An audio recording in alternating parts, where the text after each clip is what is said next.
That's the problem. Can you hear us, Jim? Yes, thank you. Okay, perfect. Okay, good. Okay, so welcome everyone. Happy New Year. I hope everyone's staying warm. I feel like I'm living in Chicago again. We get weeks like this all the time.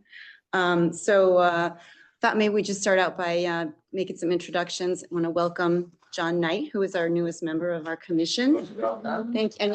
John brings great expertise. As you can tell, he's part of EMS. He rides with our ambulance and then also is the treasurer of the EMS, which is a big job. But also John spent, like 6 years on the New Canaan Community Foundation board doing, running 7.5 years. 7.5 years running. Overseeing the grant distribution process. So I'm very familiar with all the nonprofits. It's a big, big task. And it's a great job. And today is my day for riding at EMS. So that's why I'm in uniform. So taking a break. It's great. So I normally ride 6 a.m. to 6 p.m. on Thursdays. Wow. Serious. And I want to also welcome our guest, Susanna Lewis, who's the Director of Community Relations and the Urgent Assessment Program at Silver Hill. So since we do have new faces, I thought maybe we just go around the room and introduce ourselves. And very quickly, I'm Barb Ackenbaum. I should have said that up front, right? And I've lived in New Canaan for 23 years. I've been on the commission for 3 years. And my career was in marketing and communications. And then when I had kids, I pivoted to being a stay-at-home mom, which was a real luxury. Doesn't really happen too much anymore. And when we moved here, I was pretty active volunteer for various nonprofits. And then Tom hired me to be the executive director at Staying Put New Canaan, which was a paying gig for 8 years. And that was really great. But that's kind of what led me here. And I have 3 daughters who are all married and they all live in Brooklyn, which sounds great until you have to drive there, right? Peter Campbell, been New Canaan 18 years, and wife and 2 kids, two girls. One who's in college, one who's a senior in high school. And I think I joined right at almost exact same time as Barb did, the commission here. So happy to be here and love working with everybody here. Hi, Alyssa McKenzie. If I said how long I lived in New Canaan, you would know my age. So stop at the I grew up here. I am an advocate rooted in disability justice. I'm a freelance writer. I primarily write on the experience of having lupus, and I live here with my husband. My family and his family all live here, and we try to be as active in the community as we can be. Brilliant. Russ Barksdale, President and CEO of Waveney Life Care Network. We're now up to about 1,000 patients a day. Been on the commission, I don't know, 4 years now, and Tom has hired me as well, Barb. Tom was sitting on as chairman of the board of Waveney when I joined. I've been there 6.5 years, and father of 5 boys. All college graduates, 2 grandsons.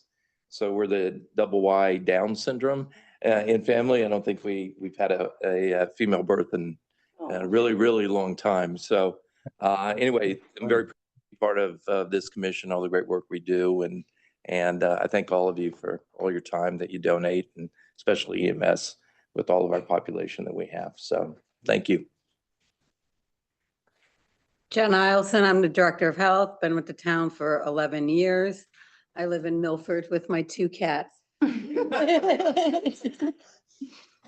Marcy Rand. I'm the Director of Human Services. I've been with New Canaan for almost 5 years, and previously I was with Darien. I am from Darien, born and raised, and more generations than you.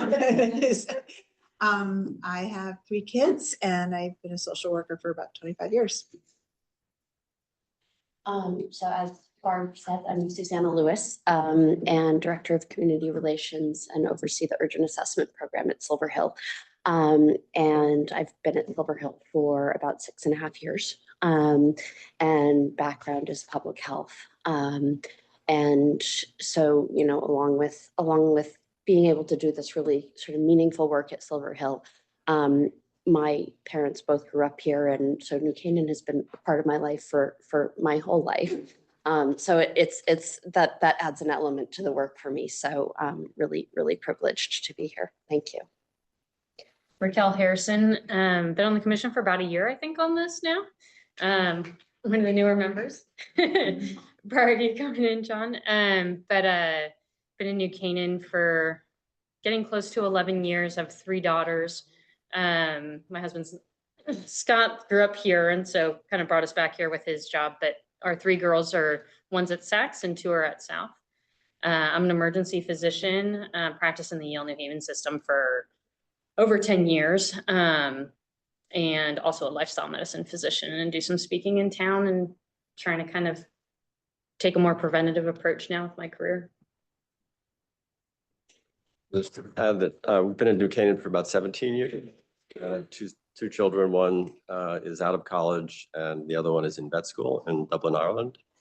And been retired for about 12 years and have been doing work with the Community Foundation and then with EMS. When COVID came, I was looking for a way to get more involved hands-on rather than at the board level. So it's an alternative. And so EMS has been outside of my comfort zone, but I've really been enjoying it. It's a great group of people and I'm delighted to be associated with it and help the town. I'm Jen Laddick. I've been in town for 17 years too. I feel like we're 2 waves of living in town. Yeah, it's true. I have 2 boys. One is a senior at the high school and one's at college. And many moons ago, when I did work full-time, I worked with homeless and runaway youth in San Francisco, mostly around education and employment, but obviously social services and mental health and health were all a big part of that as well. And then I stayed home with my boys, but stayed involved locally with lots of nonprofits and different efforts around town. And now I work part-time at the Carriage Barn Arts Center. Tom Ferguson, been in, Tom Ferguson, been in New Canaan 37 plus years. We raised our son here. He moved back here and he's married with 4 kids. So we have 4 grandkids, 3 in the public schools, 2 at Saks, 1 at East. So I've got connections there. I retired a long time ago. And one of the first things that happened to me is I got recruited to this commission by Jim. So everybody, there's a connection. And been on the commission 17 years or something like that. Been involved with various nonprofits and notably Waveney Care and Staying Put and the foundation at one point way back. So nice to be here. Seems a little incestuous, doesn't it?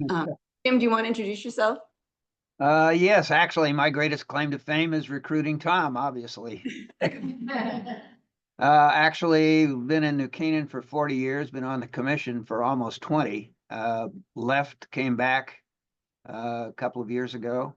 Have spent most of my life in the consulting business, retired 25 years ago from active practice.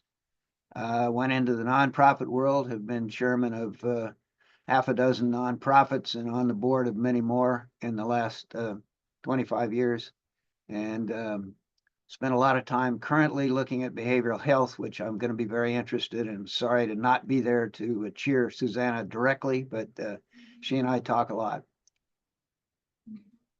Great, thank you so much. And welcome, Dr. Andrew Gerber, President and Medical Director at Silver Hill Hospital. Really honored to have you here as well. So like, do you want to, we should start out with just the perfunctory approval of the December 5th, 2024 minutes. Do I have a motion for that? There. Does anybody have any changes, edits, anything like that? All in favor? Yep. So that passes, thank you. And we'll just turn over to Jen Eielson, our Director of Health Department. I was going to say Public Health. Is it Public Health or Director of Public Health? Director of Well, public health is the field that the health. I don't know department. what's your title? Health Department. I got your title. Director of Health. Director of Health. There. Jen Eielson, Director of Health. I sent you all the report. So obviously the period from Thanksgiving to New Year's is always, kind of a little more quiet, except for our food restaurant relicensing period, which is always very hectic right up till New Year's Eve of begging people to submit or they will be closed on New Year's Day. So we did get all those completed. The only one that's outstanding as of today is the Field Club seasonal pool, but that's because they pick a vendor in like March. So sometimes they keep a vendor, sometimes they don't. So that will be resolved before the pool and the pool snack bar open. Everything else, environmental health wise, is trending as it should. We're still doing inspections even in the cold.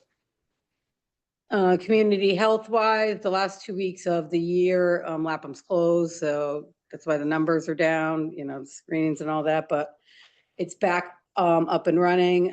We do have our coffee talk resuming tomorrow at Lapham, and that's going to be on dementia. And there's already around 25 people signed up, even though we didn't ask for registration. So that means possibly be more. And a representative from Waveney is also going to be there to talk about their services. So we'll have both parts of it. So that'll be good. QPR resumed, unfortunately, that day. It ended up snowing. So everybody essentially canceled except the 2 attendees. December was one of those months, you know, just like on Monday, comes out of nowhere and was supposed to be a flurry, ends up being kind of havoc on the road. So we do have the next QPR scheduled for January, I believe it's the 17th at the library. So a lot of those people from December are going to spill over into January. Budget will be presented to BOS on Tuesday, January 21st. We're both at 8:30, so we'll have to duke it out of who goes first. And then the budgets are going to be posted online, both the presentations and the actual budgets. And that's just the first step, as you all know. February's Board of Finance, March is Town Council. I don't foresee any issues. There hasn't been anything preliminary discussion, so hopefully it all goes well. I did send you all the charts and the numbers of all suicidal ideation, the opioids and, you know, violence, so you can see those numbers. And then obviously respiratory, because it is respiratory season. So expect those numbers to continue to go up with COVID, flu, and RSV still circulating heavily. We are doing an RSV, like a mini clinic, starting next week. That was sent out through Everbridge, but it's a narrow age group for the young baby toddlers. And it's not a vaccination, immunization really. It's like an antibody kind of thing. We don't have the adult RSV. We did get a lot of calls for adults wanting RSV, but you'd have to get a, Rite Aid. Yeah. Right. So that's where we're at. Any questions? Do you want to just give the numbers since, Andrew doesn't have them? Is there a way you want to just read those off for the suicidal ideation rate so they have it, or maybe we can just send it to them electronically? I could send them the report, and so that way they can see the age breakdown too. Right. Because it's trending. I don't know how your numbers trend. I'm sure you'll get into that.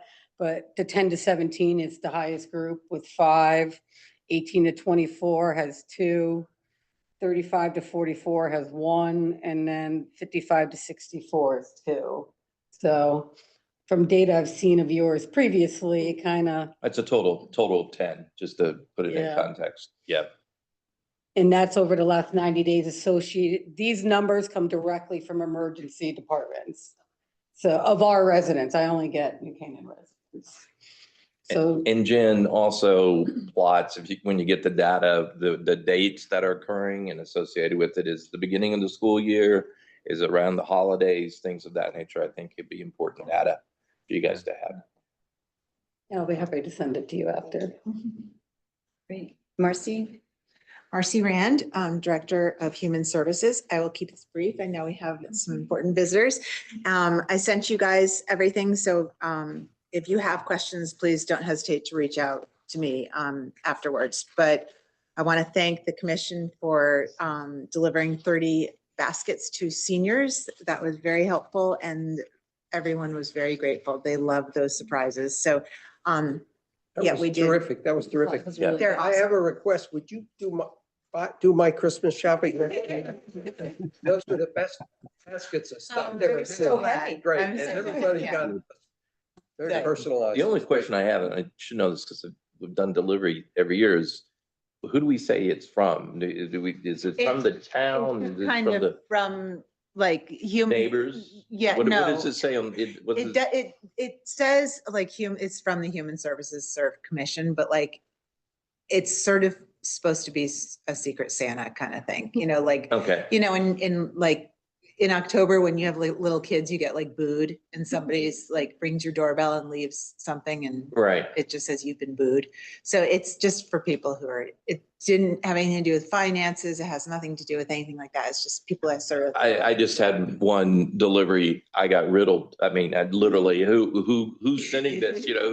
Who's sending this pack? And I go, It's not the friends and family of New Canaan. I mean, I wasn't gonna say, We just said, well, Marcy had us Yes. deliver this. That's perfect. That's. okay, all right. So it's That's okay to say, okay. Because it was, the They person look just really stopped when me they hear like, Marcy's who's name. this from? I want to know who this from. I go, friends and family. I mean, I know. They did. They have a strange man on the porch. Here, take this. Maybe I should have been my robe and slippers when I delivered. Maybe that was the problem. So our numbers are kind of staying about the same. I have about 226 adult and senior clients. Jackie has 154 families with 160 children total. We gave $8,900 gift cards. I apologize, my chart was a little bit confusing. The second half of the chart was our total amount and the first half was the breakdown. So we spent $8,900 on gift cards for the holidays. There was a resident who had a flood at Canaan Parish. We gave her $100 gift card just so she could get some groceries and stuff. And we helped with $1,200 in rent and daycare for that for December. And that is about it. Everything else is in there. You guys can see all the wonderful events we've attended and Yeah. Jen and I both went to, what did we go to? A seat at the table at emergency preparedness. At Yeah. Sacred Heart Sacred University. Heart. Oh, There's yeah. over 200 people there from like various nonprofits Yeah. from all over about preparedness. So it was great. And a lot from our CERT team, Yeah. Voices, Waveney, so. And one of the things that Marcy and I have been talking about, some of the liaison, is the impact on our affordable housing expansion that we're doing and going through, what the impact's going to be on human services and the health department and other factors that we probably need to be very sensitive to it in terms of addresses and things of that nature and what that impact may be going forward. So I know this is a budget year and past that, but in terms of kind of forecasting what our needs may be, I think it's going to be important. That's right. Yeah. I think a lot of things will be wonderful to hear from Lauren next month. Lauren Patterson from the New Canaan Community College. She's going to give us a summary of the health and well-being survey and the results, and that can also factor into how we effectively do it, whatever we can to help. Okay, so we're going to turn it over to Susanna, and she didn't mention that she's an epidemiologist, right? And got her master's at Columbia studying data science, but also her first position was in psychiatric services at Rikers Island. So that was a very interesting training. Yeah, I think that's how it's. So that's where Andrew is recruiting from now. But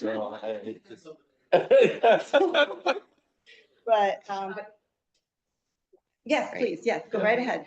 Well, thank you for having me. I think I was here the first winter after the program had started. So it's been a while since I've talked with the group as a whole. So this is super. And I'm going to try to do just kind of a broad strokes kind of overview of where we're at and all that. And then really hopefully have time for conversation.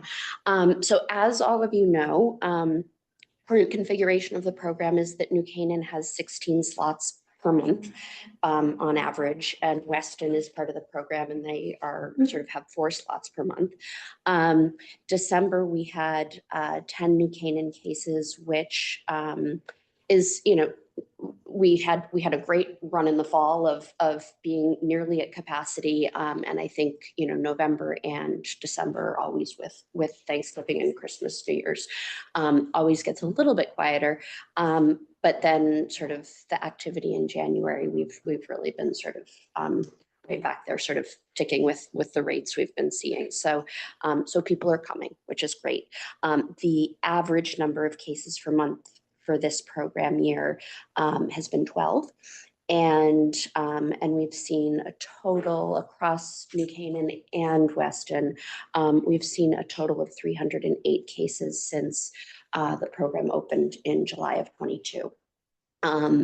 And about of the kind of New Canaan slots per se, 85% of those have been New Canaan residents versus people coming from other towns who are paying out of pocket for the service.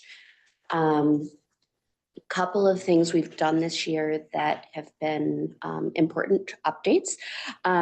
We shifted our staffing at the beginning of this program year. The program had been housed in admissions largely. So we had a couple of clinicians who were part of our senior admissions team who were both doing the intake process and the assessments with the psychiatrists, and then also the referral process. And that was proving challenging because they also had this other sort of area of responsibility of you know, keeping people coming into the hospital, which is an important piece. So what we did, we moved assessment to outpatient services. So basically our clinicians who they're working and treating patients who are already with us all day long. And we added an aftercare coordinator. So really what that has enabled is our social workers. Our Brent Pengquay, who's our medical director of admissions and primary doc in the program. He's sort of stayed with cases all the way through, but it's enabled the social workers who are part of the program to they've been really wonderfully hands-on with families kind of after day of, sort of partnering with our aftercare person to just make sure sort of all the pieces come together for next steps. And then the aftercare coordinator piece that has, I think the follow-up has been stronger. What we saw in our first year of patient experience data was overwhelmingly sort of, it was positive data, but then those places where there were blips in it was really cases where something with the referral hadn't totally connected. And for whatever, and people didn't come back to us and tell us that until we sent a survey. Mm-hmm. So what we said is we need more back-end follow-up to make sure that people, you know, we are available. Once somebody has seen us, they can call us back until they're settled, until they're connected. But if they're not, if they don't know or are not doing that proactively, we want to make sure sort of we're giving the support that's needed there. So we do a 1 week follow-up call after making the referral to see if they've sort of connected with that person, made the appointment. We do a 3 week follow-up to see sort of if hopefully at that point they've had a chance to sort of see the person, have an appointment. And then we're also 1 week beyond that sending a patient experience survey. So the numbers, so the data we've had great data all along, which we're really pleased about in terms of people's experience of the program and outcomes and that kind of thing. And near-term outcomes work. We're not at sort of like 6 month a year, all that extent at this point.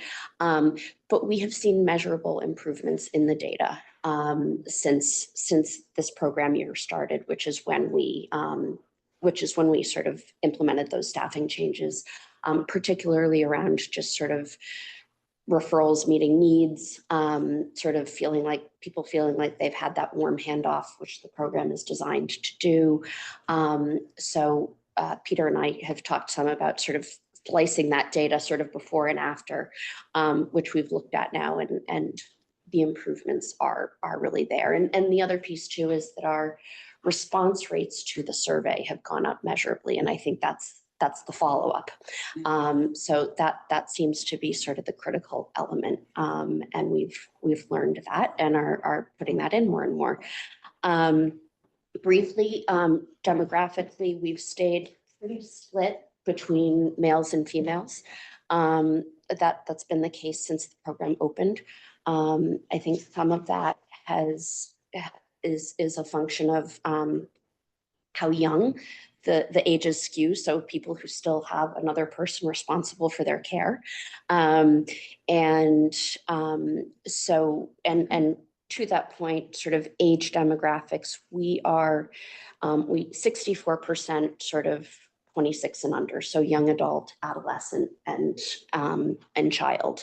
And that number has varied since the program started between about 73 and 60 somewhere. So it's that trend has continued, but we are also seeing, the downtick in that a little bit.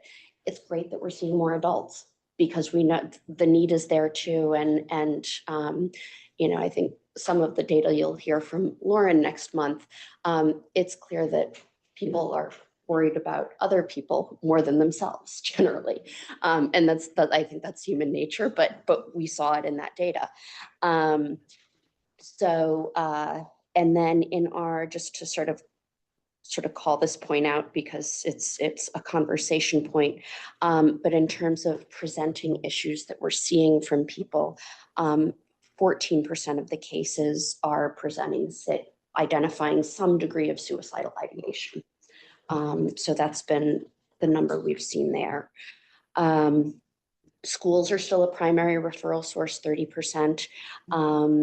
The town, so human services, other departments within the town, when issues come up. And then the really nice sort of growth piece has been sort of other community members. So sort of peer-to-peer, that percentage has increased and is 25% now, which just means that sort of we want the general population to know about this, and that looks to be improving. So then, excuse me, where people are going after they see us, about 60% are being referred to insurance-based providers, 40% to out-of-network. Our process there is that when somebody is with us, we say, what are your preferences around using insurance for? And the reality is that everybody wants to use their insurance. Yeah. And so we try to, sometimes that's a necessity. And sometimes it's a sort of like, well, if we have to go out of network, we will.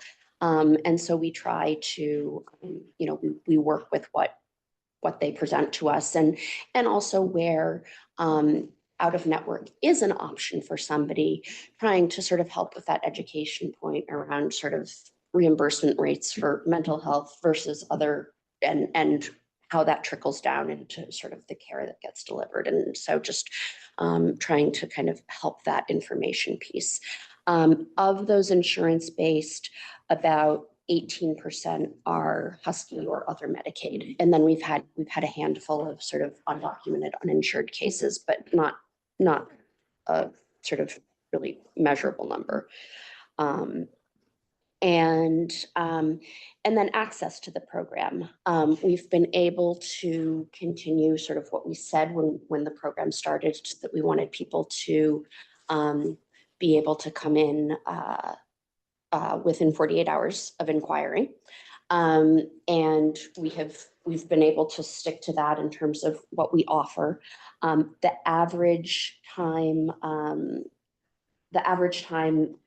for somebody coming in tends to be about 3 days.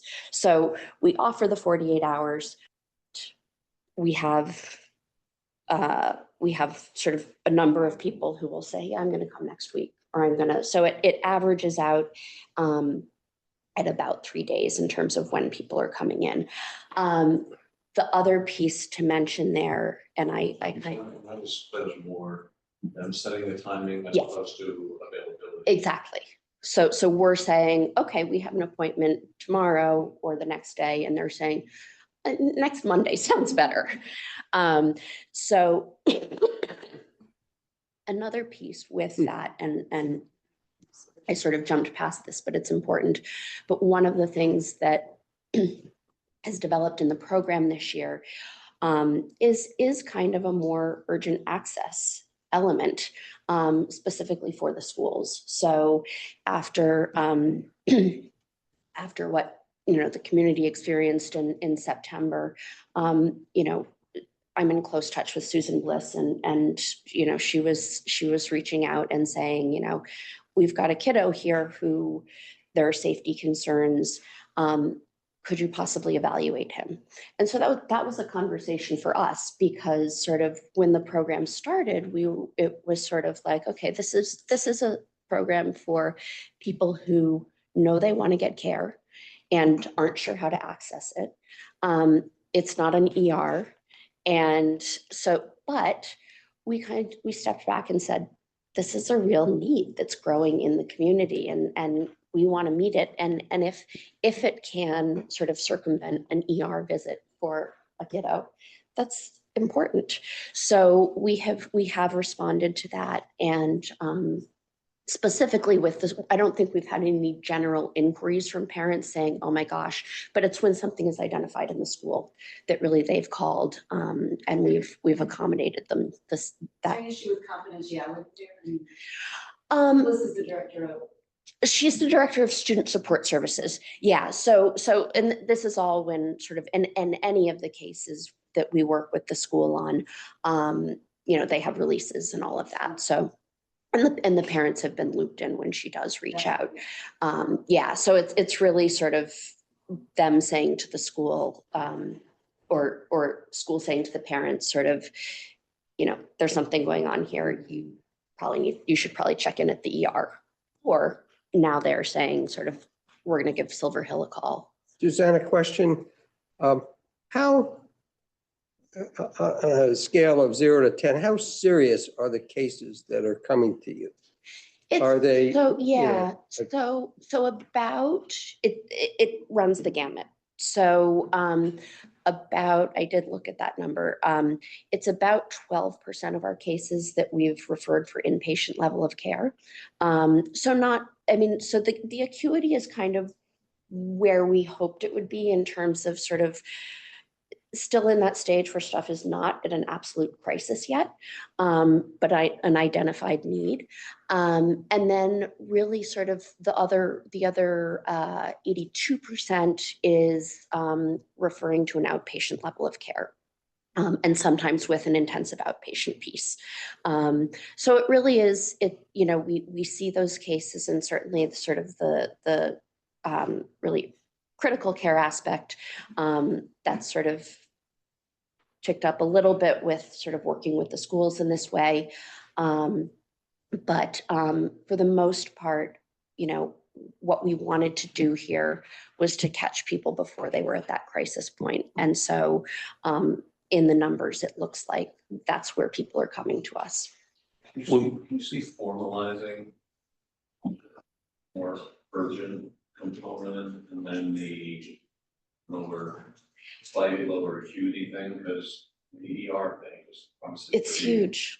Traumatic for Yeah, it's kids, and I just wonder if structurally, yeah, you could set up some different messaging, like, yes, we're ready for the higher acuity thing, but also we're more about this. So, and this is the interesting question, because that had occurred to me too recently with these sort of cases. And the flip side, and the piece that we're looking at right now, and we're interested in sort of all of your input on this as well.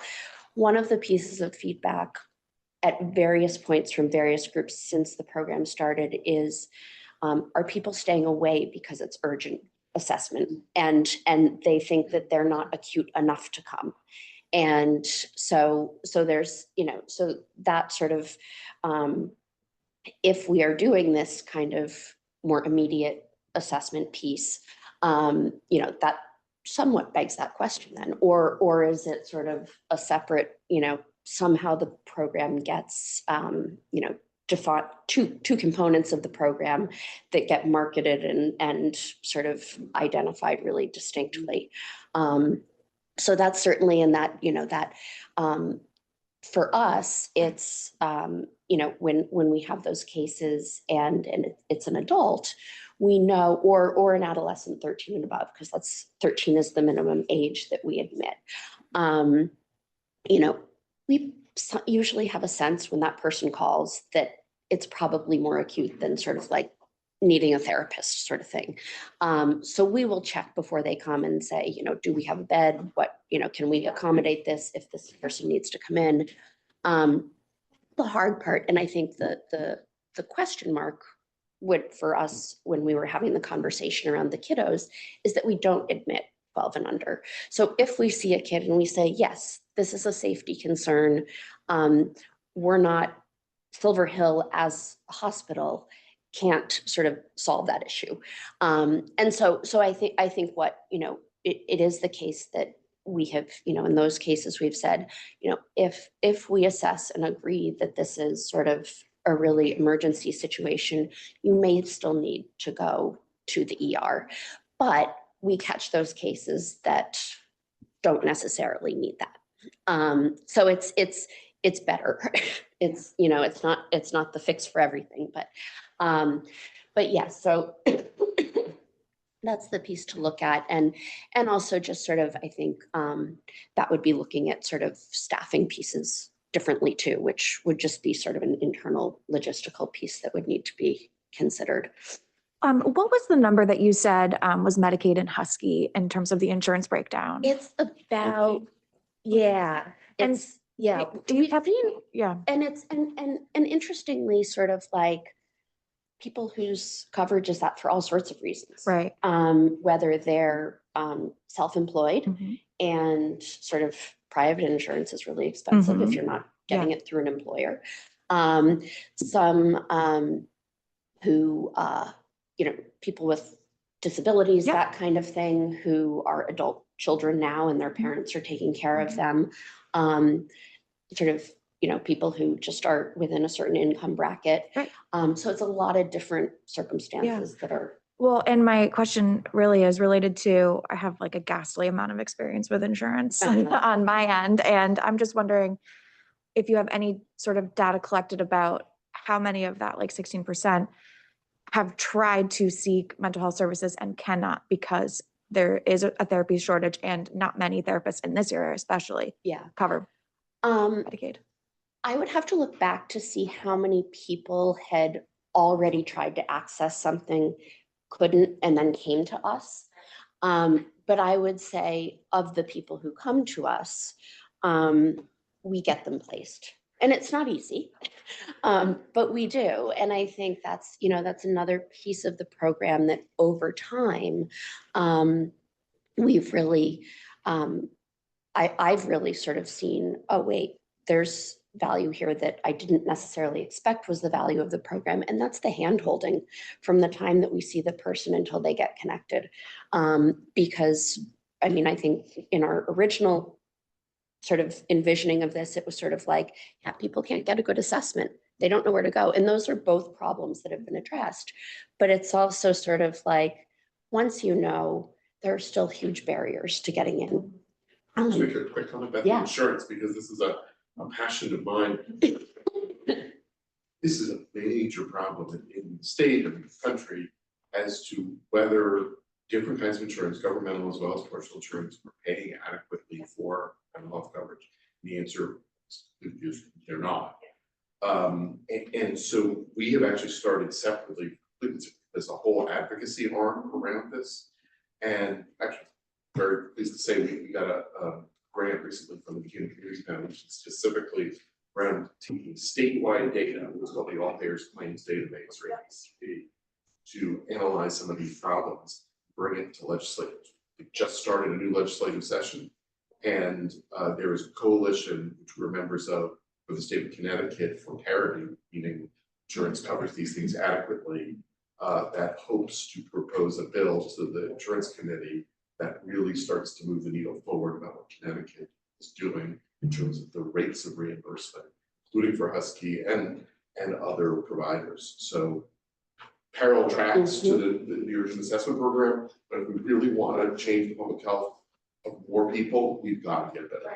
Well, it's crucial for the lower acuity, especially if you're trying to be preventative. Right. You have to capture that. And just having even body doubling going through the insurance process and just having someone who's like, you know what, I agree, this is awful, can be, because you feel like you're just not supposed to access care. Absolutely, absolutely. And it's not, you know, the cases where, you know, somebody from Silver Hill has ended up on the phone calling multiple people, following up, all of that.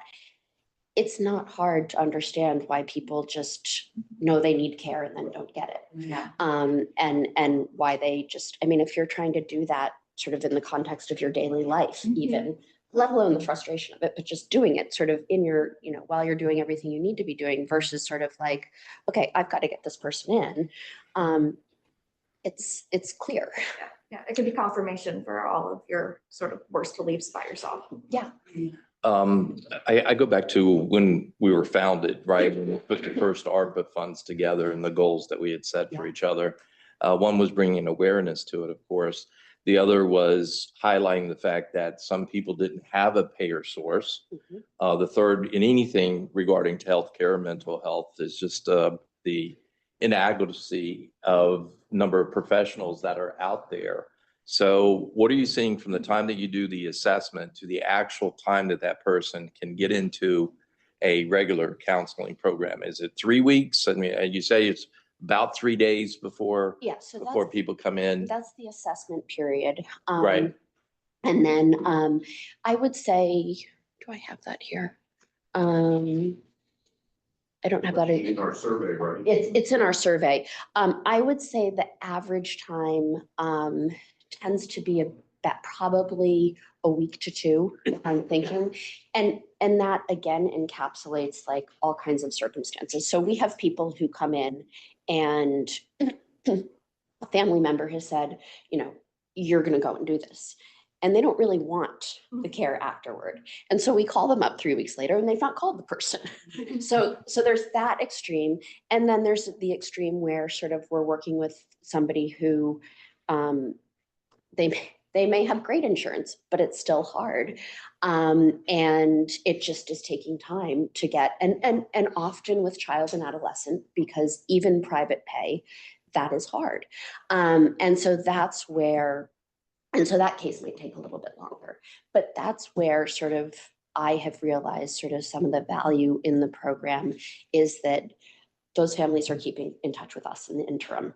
So so we have a family that I think he's a 10-year-old little boy, and they came in about a year ago, and we made a recommendation. It's a complex case. Is it OCD? Is it eating disorder? Like what's going on?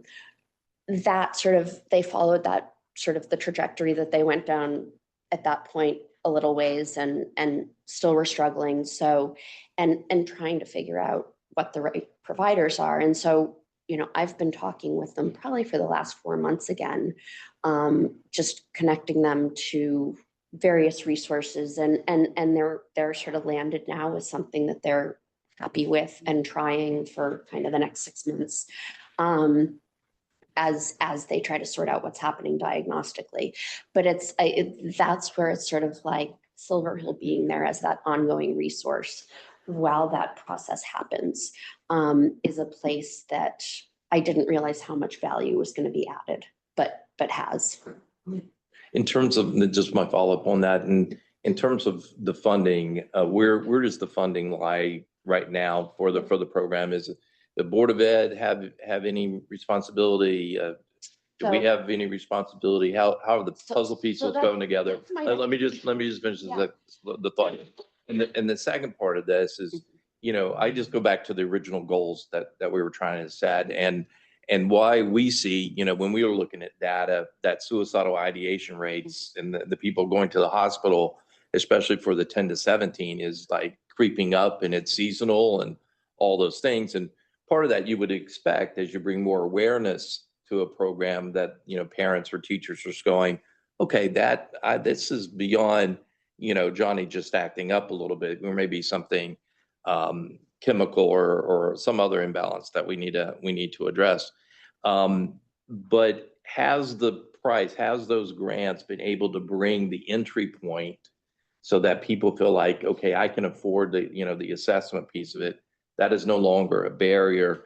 We'll have to, and I'm happy to throw all of our weight behind our legislators and looking at an insurance commissioner and talking to them about how to structure a plan in Connecticut to make sure there's adequate coverage for mental health. But we were trying to, I'm not going to speak for everyone, we were trying to see how we can push funding upstream so that 10-year-old, that 8-year-old is not in the emergency department and now in a vortex in terms of what services that they receive. Does that make sense at all? 100%. And a couple of things. So one of the pieces that we saw in the community survey, which I'm glad Lauren's going to come and do the debrief of that,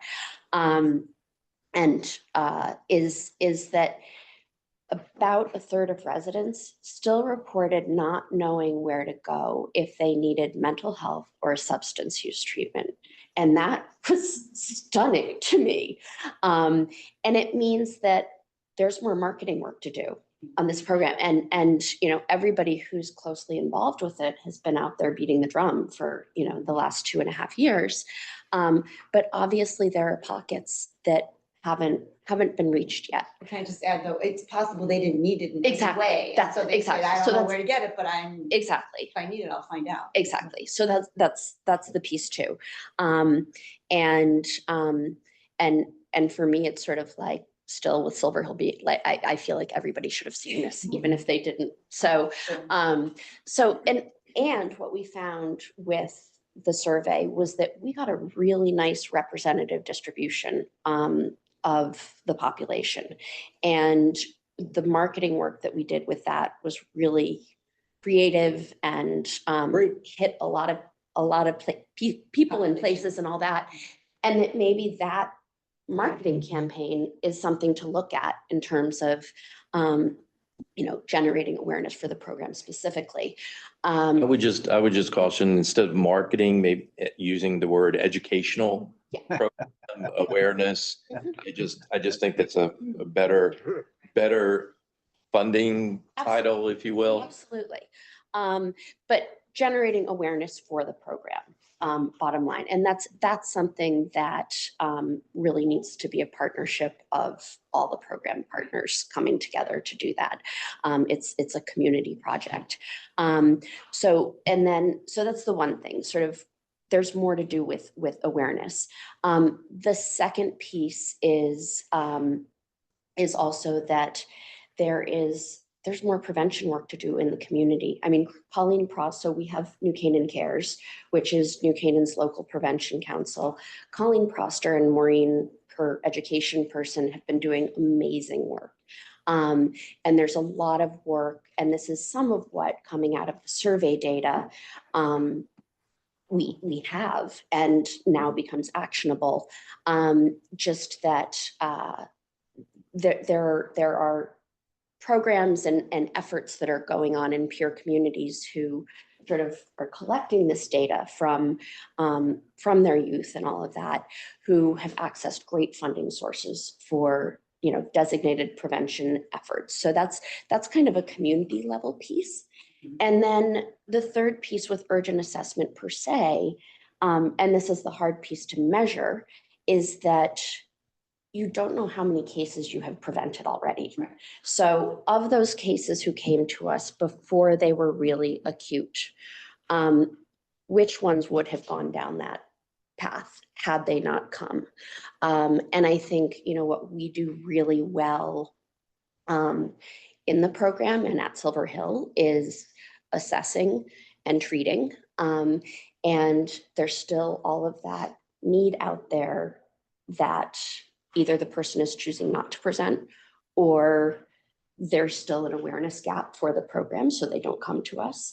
And that's where sort of community level prevention work, more efforts around awareness of the program, those become very important because what we are doing within the program, you know, we have responded to kind of that sort of that happening in the community when it is brought to our attention. One thing I think is be interesting as part of the education pieces, because you know, there's the prevention and the mental health, there's that slight stigma around that. There's also the side of skill building around resiliency, because we all, as we're growing up, we're always realizing that some things are gonna happen. How do I learn from that? And if you really want to go upstream and start to figure out how to build skills, and it's almost like muscle building. Yeah. To me, that's a very New Canaan aspirational Well, approach and as opposed to the more stigma sort of thing. Yeah. I think that you guys can be part of that broader understanding of where And all that's- these issues come from. Yeah, and that's where a lot of our sort of more general community outreach work does fall, because we do, you know, we have our clinician, doctors, social workers, the whole team sort of out there kind of speaking to the community. And it's, you know, it's all of the community partnerships we have and people coming to us and saying, you know, we really want to address that. So that's happening in that context. And, you know, there may be ways to kind of solidify, make that kind of a more systematic piece. I think, Peter, to your point of appealing to kind of in a lot of ways, the DNA of New Canaan, one of the things that stands out from everything you've said, and even just thinking about kind of what really drives the trauma behind seeking emergency care, especially for our youth, is the time. Yeah. Boarding in the emergency department and spending 3 days there waiting for inpatient services is absolutely horrendous and horrifying for everybody involved.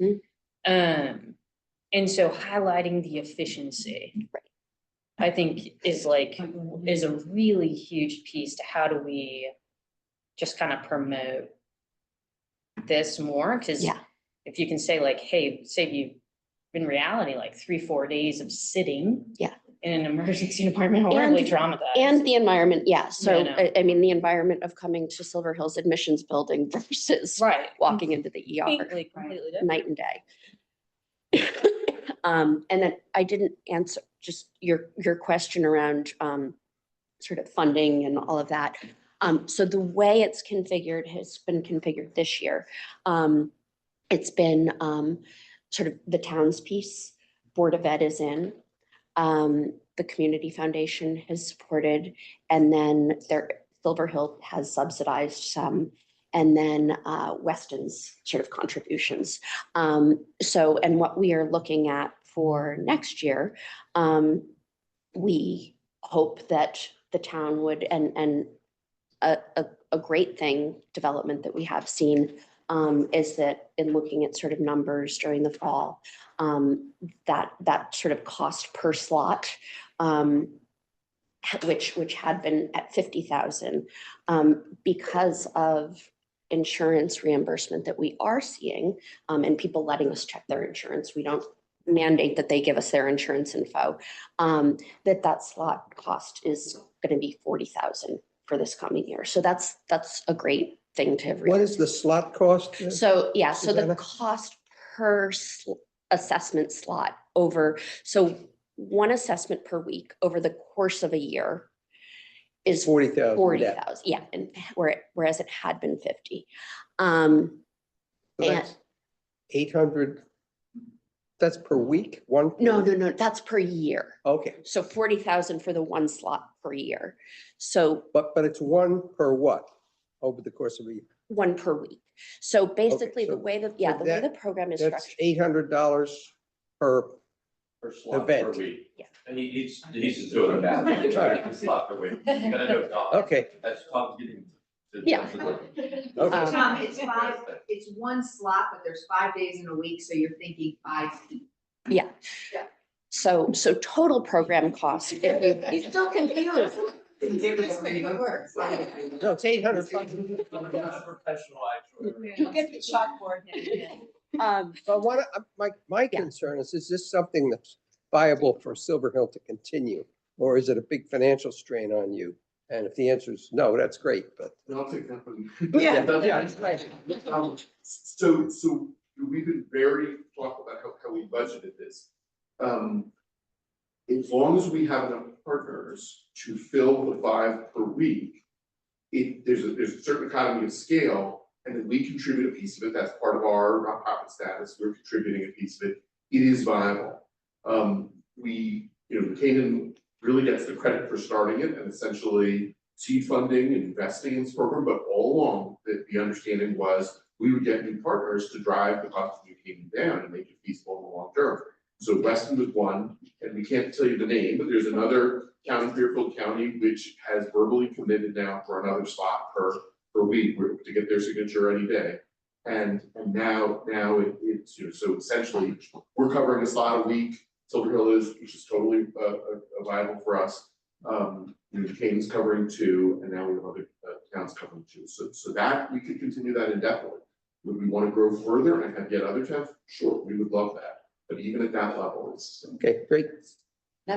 We just have time for maybe a couple more questions. So is there anything that you wanted to get our input on, or we want to make sure we know? We wanted to talk about the change in cost and what we were looking at as the funding structure for next year. And then we did want to share that we do have this verbal commitment, which we're really excited about. So. Great. We're excited as well. One thing. I told you he could have a lot of questions. Really? Really? The last point, I think, is we're talking about educating the community. I would challenge you to also look at resilience, and something that Peter brought up and then we've brought up. Having raised 5 sons, I know this. The first son, we called him Bubble Boy because he'd get on his bike and he had his helmet, he had his knee pads, he had his shoulder pads, he had everything on his bicycle the first time. The second child, everything was ripped off. Fall, injure yourself, learn from falling, right? And I just think that we need to, in my personal opinion, as a father and as a grandfather, we need to spend some time on resilient training for our youth and the kids, because it's not all, when you get outside of this world, it's not all sunshine and rainbows and everything. And then you have to learn to fail, right? And those are things I think that we can also do upstream and teach our youth, and as an educational program, but also talking about when you do fall, here's accessibility to help. And not everyone has to go to the emergency department for stitches, right? As a prime example. And I know I'm oversimplifying it, but I think sometimes it takes that oversimplification in order to communicate and have people understand and have a position on it. So I'll leave it with that. Thanks. I think, Jim, maybe you have a question? I do. Well, I just wanted to make a comment. It probably will come as nobody's surprise that the town of New Canaan is an unbelievable place for innovation in the healthcare business. And particularly, we are extremely fortunate to have Silver Hill in the neighborhood, as it were, and Andrew and Susanna, and now Bethany, our previous human service director, doing community work. I do a lot of work in Hartford, as you know, and looking at staffing for healthcare, and particularly in the mental health and behavioral health side. We are so far ahead of the rest of the world, and we need to get out our light from under the bushel basket, as they used to say. But the work that Russ does, the work that Andrew does at the state level, there's a lot of people watching what goes on here. And we are so fortunate to be at the vanguard of making this all happen. So again, a round of applause, as it were, for Silver Hill, and again, our previous selectman, Kevin Moynihan, in getting this program up and going. I think there's a lot of innovation ahead, and continuing funding. We're really fortunate. That's right. Thank you. That's really well said. Thank you, Jim. And I will just to sort of very quickly, we have some wonderful sort of narrative feedback that we've gotten on sort of the patient experience surveys, which if you're curious, I can put together a document for you. But one of the comments that we have heard again and again is, I feel so fortunate to live in a community that has programming like this. So people recognize that it's unique and special and really, really valuable. Yeah, and some more kudos for you and Andrew. What I've been really struck by is how open you are and how collaborative, because we're still trying to learn and you're learning a lot and you're evolving the program based on feedback. And that robustness is super important to me, to the whole ecosystem. Yeah. Because you're learning so much that we're now able to think about it on a town level, but all the not-for-profits. And I would continue to, I'm just recognizing how unusual you guys are in terms of really keeping your ears open and shifting and evolving based on market feedback. And you're finding new gaps. Yeah. Which has always been the whole point, is we've got gaps. What are they? And you guys are a huge part of our discovery around that. So really grateful for that. Is this a newsworthy, are we at a stage where this is a newsworthy development of an excellent program that the community should hear how it's going? Or do you people want to You keep it a mean little more quiet? within New Canaan more broadly? No, in New Canaan. Okay. Yeah. It'll get picked up by first media. I mean, it'll get picked up. It was, so the program actually, there was a feature done on it as part of a larger article in the December-January issue of New Canaan Darien magazine, which was great. And then one of the pieces, we do have this huge upcoming sort of community presentation of the survey data. And that's a real sort of focal point. And that's, I think, really an opportunity where we can get a little bit of information in. When you talk about resources too, I mean, after the survey, that's probably a really good opportunity to educate about all the different resources that are available based on what people need to know about. And so certainly Silver Hill would be at the top of that. Yeah. Absolutely. Okay. Do you have anything to add, Dr. Gerber? We're so lucky to have you here. Oh, no, it's a privilege, and Suzanne did such a great job, and I know you're all busy. I'll just say one thing. Every month I brief new employees orientation. And one of the things I always say to them is that our founding mission, hospital, was to be part of the community. You might say, why did you put a psychiatric hospital in a residential area? Right. And that was a deliberate choice on the basis of our founders back in the 1930s, because they believed that to do good mental health care, you had to be part of a community. And so I'm so grateful, and I think everybody in Silver Hill is grateful. You've given us the opportunity to do this. This is why we're here. That's wonderful. Well, thank you. Thank you for coming, both of you, and we really appreciate it. Yeah. We could probably go on for another hour. Yeah. All right, so we just have just some brief new business. The first is that we just need to approve our 2025 Health and Human Services Commission meeting calendar, which hopefully all the dates are already on your calendar, but can I get a motion to approve it? Thank you. All in favor? A second. Okay. And then I just thought we'd take just a couple minutes. This has been so wonderful having Silver Hill here, and next week or next time we're going to have Lauren come. And I just thought maybe I'd just ask everybody to just throw out some ideas about who else might be good to have come speak at the meetings in the future, not necessarily every month, but we had the opportunity to have all of our liaisons come over the past year. So we've done that part of it, and obviously we could bring some of them back too, but Marcy and I were brainstorming, and we said maybe in September, when it's National Substance Abuse Awareness Month, we could, and the vigil goes on here in our town, we might bring somebody in to talk about that topic. So, and not necessarily, someone that is someone in the field, right? Someone who's on the front lines there. And so I just kind of threw that out. I just wanted to see if anybody had any other thoughts of. Risking you saying that I asked too many questions. We had set priorities last year, if you recall. Domestic violence, I think, was one of them. So I would throw that out. I think isolation of seniors was another one. So I would throw that out. And whether it's, Meals on Wheels and getting their insight of what they're seeing for the people that are isolated, I would go back to kind of what we said as a group, collective group, is our priorities, and pick those, 3 or 4, and really delve in as we're doing here to see how we can help, whether it's communicating or whether or not it's giving them a platform Right. or other things, or getting other nonprofits to collaborate in a better way. It's always a wonderful thing to do.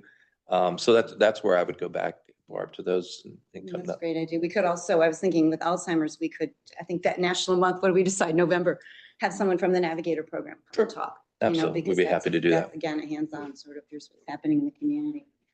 And if I may. Yeah, good. You, Colleen Proster and Maureen Aziel are doing amazing work. Yeah, And good it's idea. just what they have done at CARES in the years since Colleen has been there is really, our working relationship with them has been so effective. And they're so to the point of sort of issues of youth, substance, mental health, all of that.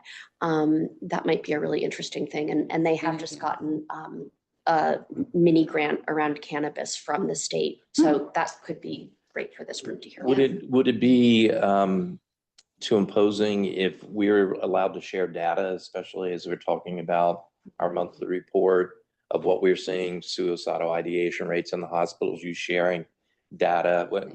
I love data and I love looking at, as you said, Tom loves looking at cost benefit analysis.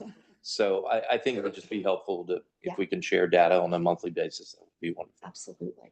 And with the New Canaan Behavioral Health Line, Suzanne always presents all our data. We should just send that to everybody. Yes. That's. Oh, that would be great. And Terry's part of that, Yeah, but Terry we can, Terry Henry, Terry, yeah, oh, great. He's our rep At at the- the meeting. yeah, that's great. oh, absolutely. Yeah, that would be great. We'd love to It see might be that. interesting to also have a session on sort of community peer-to-peer, Mhm. the work that can be going on upstream. I'm Yeah. not sure who the speaker would be, but I Raquel could know, probably help us identify somebody. Yeah. yeah, we've been really excited about the importance of relational connectivity, loneliness and things like that. And I think, I'm not sure who the speaker would be, but No. a full session dedicated to that, I think would be really interesting. We have a psychiatrist at the hospital, Jack Katzman, who's on the state commission around loneliness. This is his special area. He's a wonderful speaker. He's also an improv. Oh, So it's good. really entertaining. But if you ever need someone on loneliness, it's such an. Oh, wow, that's Yeah. very interesting. Any other topics that anybody can think of? I also think like out of our priorities conversations, we really found a need for us to be able to brainstorm together, which isn't necessarily like built into the design of a meeting like this. Mhm. So if we could set time aside just to have a more like organic brainstorming kind of session, probably after speaking to speakers. Sure. Kind of like now. Kind of like now, exactly. Great idea. No, that's a great idea though, to build that into the agenda. Really. It'd be good for the commission to understand an additional resource beyond Silver Hill is Stanford Hospital, I know has been, I don't know where it stands. They were renovating that old building and the wing, and it is specifically psychiatric. designated towards youth. Youth, right? And so I don't know what your connection We is. work with them, so Raviv Berlin is there, and he chairs psychiatry, and he's Sean Ellis, this guy's just a good friend of mine. He's a wonderful speaker. Yeah, Okay, one pepper in. great. All right, that's it. We're set for the year. And we're also Great doing Yeah. a good bit of work with the Stanford Youth Mental Health Alliance. And through Oh. that, we have gotten connected with the head of pediatrics at Stanford Health, who wants us to do some education for their pediatricians around integrating into primary care. Wow, that's great. Yeah. No, that sounds, yeah, and I think as a commission, as you said, we've got our priorities, but we need to use this opportunity with the research, this, and then using all these input from everybody to see what we can do, what more we can do. We can talk about everything, but how much can And I think we were going to think about March as a response to the survey. we? Mm-hmm, that's a good idea. We're going to get all that stuff and we'd have some That real might just be time to decide. revisit. Just have a conversation about that. Yes, yes. Well, I think we're done unless anybody has any other business. Tell him I did. Not gonna applaud you. All right, so, all right. So, Russ, over to you. Oh, what are we doing? Well, thank you all very Thank you much. so That's my much for first one. coming. Thank you. Motion to adjourn. Second? Second, thanks, All in Tom. favor? Okay. Hope you guys can all go to the presentation on the 29th, or 27th, sorry. It's 6:30, yeah, at the library. So that'll be really interesting. And then, Marcy and I went to the one. did you get that was the for- secret early one? Yeah.